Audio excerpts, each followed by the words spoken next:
Do you want the freedom to choose whether you work or not? Do you want to have the choice of being retired early and having a substantial income to be able to travel and do all the things you want to do? Well, I'm here to tell you how to do it. There's no secret sauce to this, but it's something that most people either A, don't want to do, or B, don't know how to do it. And that's rental property. Yep, rental property. I started 3 years ago buying rental property. My first year, I picked up 10 properties. And yes, that was overly ambitious. And yes, it sucked that I had to work weekends on top of working my full time job Monday through Friday to rehab these properties and get them rented. But you know what? Now I'm in a position that I can retire early.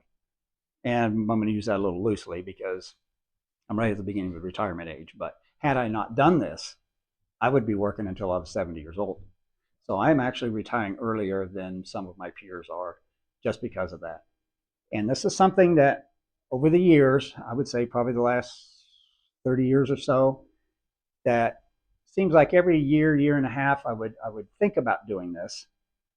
And I would start researching it. I'd look at property and then I'd get cold feet and go, I don't know, back out. But when I made that commitment 3 years ago, I went in feet first, and I'm glad I did. I now have 13 units, and starting next year, I'm going to be looking at probably picking up 6 more. My goal is to be at 20 units, and that's pretty much where I'm going to stop. Not because I don't want more units, but because at the age I'm at, I want to enjoy life. So if I can get those last 6, I'll be happy. So how do you get into rental properties? How do you know what to buy? How do you know what to charge? Well, I personally prefer to buy in smaller towns with a population under 60,000. And there's a reason for this. Generally, those towns are going to have lower cost housing that you can purchase, and the rents are still decent on those. So where I buy my property, population's just under 60,000. It's about 57, 58. I buy in C and D grade neighborhoods. So my cost to entry, the houses and the multifamilies are a lot cheaper. Most of the houses that I buy are between $20,000 and $60,000. The rent, however, per unit varies anywhere from $700 to $1,200 a month, depending on what section of town it's in, and whether it's a single family or a duplex. Now, when you first start out, you're going to want multifamily, at least a duplex. And the reason for that is if one of those properties becomes vacant, your other property is still paying the bills. And that's really what you want. Once you start building a portfolio, you can kind of branch out into those single family homes. But you're going to want to start with the multifamilies and grow from there. I'm not saying that's the perfect way to do it, and that's not the only way to do it. It worked for me. I've seen it work for others, but it's something to think about. Now, if there's no multifamilies available where you're looking, then maybe a single family does make sense, especially if it's in a desirable area. Now, the other thing is, how do you buy these? There's a number of ways you can do this, but generally speaking, you're going to have 25 to 30% down plus closing costs to buy a property, because now you're into the commercial market. And commercial real estate is different than buying your house for yourself. There are several programs you can go through. The most common is what they call a DSCR loan. This is based strictly on what your credit score is and what revenue that property is going to generate. There's no credit checks or anything like that. But again, 25 to 30% down. So how do you get this 25 to 30% down? Well, you can save it, or you can do like I did, go get a home equity line of credit on your current property if you own your home, and get that money to then buy your first property. Now, keep in mind that rental property, unlike residential, if you want to refinance it, you have to own it, generally speaking, 6 months to a year before you can pull any equity out of that property. So you may end up having to foot the bill for that home equity line of credit for 6 months to a year.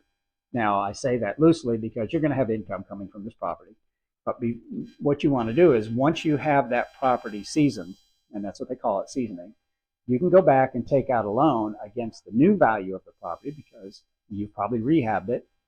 Hopefully you did, and it looks a lot better than it was, which should have brought the value up. And then you can borrow against that property and pay back your home equity line of credit. And you just keep doing this. It's simple. And a lot of people make this more complicated than it has to be. And I think one of the things that turns people off is, oh, well, you know, a tenant's going to destroy the property. It might. I've had 2 of them destroyed.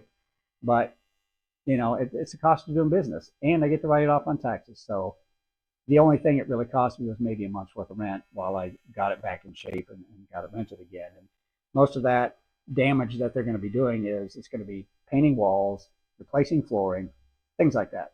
If you use a high grade laminate or LVP flooring, it doesn't damage as easily and it's more durable. But its cost is up there a bit.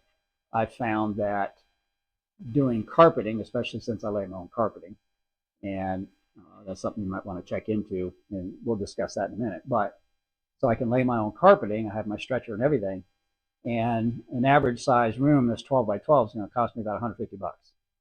So, you know, I could do that in LVP, but it's going to cost me about $1,000. So how many pieces of carpeting can I replace before I've spent that $1,500? Something to think about. So rehab work. Most people know how to paint. That's easy. But some of the other things that you may have to deal with, electrical, plumbing, flooring, things like that can seem intimidating. But you have to realize this is the age of the internet. So YouTube is going to give you all kinds of videos for anything you want to learn how to do. And as long as you follow the instructions on those videos, you can do it. Now, it might look terrible the first time, but each time you do it, you get a little bit better, a little bit better, and a little bit better. And doing your own work on rehab, and trust me on this one, is going to save you a ton of money. Yep, a ton, because contractors are not cheap. And I've done, I would say, 11 and a half properties by myself. The other 1.5, I've hired somebody to do part of the work just because I wanted these properties done and rented. And at that point, I had enough properties that I could afford to pay somebody to help finish these last 2 properties. And that's something that you will eventually get into. And you really have to look at what is the cost to finish what you're trying to do versus how much rent would you make in the time it would take you to do it. So if you're like I was, a weekend warrior, you know, to lay flooring and paint, it's going to take me about a month. Now, granted, I would save maybe $1,000, $2,000, but the flip side of that is if I could pay someone, you know, $800 to $1,000 in materials, which I'm already going to spend anyways, and have them do it and have it done in a week, and now I've got it rented, you kind of have to look at that to see, does it make sense? And if it's a wash or you come out ahead by hiring somebody and having that rent a lot quicker, then that's a good way to go. But if it's going to cost you, say, a month and $3,000 in materials, or you could hire someone and it's going to take a week, but it's going to cost you $8,000, you know, in materials and labor, then I think doing it yourself probably makes sense. The other benefit to owning these properties, and this is something I have covered in other videos, and a lot of people don't talk about it, but this is how your multimillionaire people make their money, and it's all tax-free. So once you own these properties, after about 5 years, because they're going to appreciate and you're going to pay down the principal, in 5 years, you're going to refinance that property. And you're going to take whatever equity is available out of that, whether it's $10,000, $20,000, $80,000, whatever that amount is, because that is tax-free money. And your tenants are already making a payment, so what do you care? As long as you're making a monthly income off of that of a couple $100, and you can pull out these $10,000, $20,000, $30,000, $50,000 tax-free money, then why not? And that's what I do. And by the time you've got 20 or 30 units, every 5 years, you're doing anywhere from 4 to 6 units a year.